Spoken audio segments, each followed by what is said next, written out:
আবু সাঈদের মতো বীর আপনার এলাকায় জন্মিয়েছে, এই জন্য কিন্তু আপনারও একটা কিন্তু ভাগ্যবান।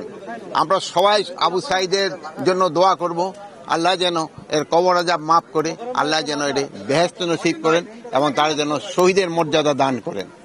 এবং এই আবু সাঈদের মতো এত বীর, তার এই বীরত্ব কিন্তু বলে কিন্তু শেষ করা যাবে না। আপনারাও এটা সবসময় মনে রাখবেন। আমি শুনলাম এখানে আপনারা একটা সংঘ করে ফাউন্ডেশন তৈরি করতেছেন। এই ফাউন্ডেশনে আমাদের যত ধরনের সাহায্য এবং সহযোগিতা দরকার হবে আমরা এটা দিব।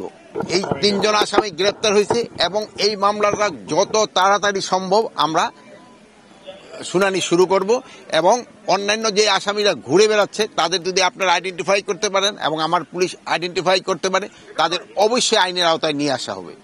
কাউকে কোনো অবস্থায় ছাড় দেওয়া হবে না, কাউকে কোনো অবস্থায় ছাড় দেওয়া হবে না, কাউকে কোনো অবস্থায় ছাড় দেওয়া হবে না। পরিস্থিতি কেন শক্ত হচ্ছে না এখনো? সব একটা ধরেন একটা ঝড় ঝান্টার পরেও কিন্তু আপনার এই ঘর ঠর রিপেয়ার করতে কিন্তু একটু সময় দরকার হয়। একেবারে যদি সাথে সাথে বলেন যে আমার ঘরটা তো এই ঝড়ের আগে এরকম ছিল, এখন কেন হয়ে যায় না?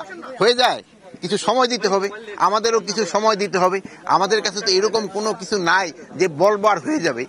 এই জন্য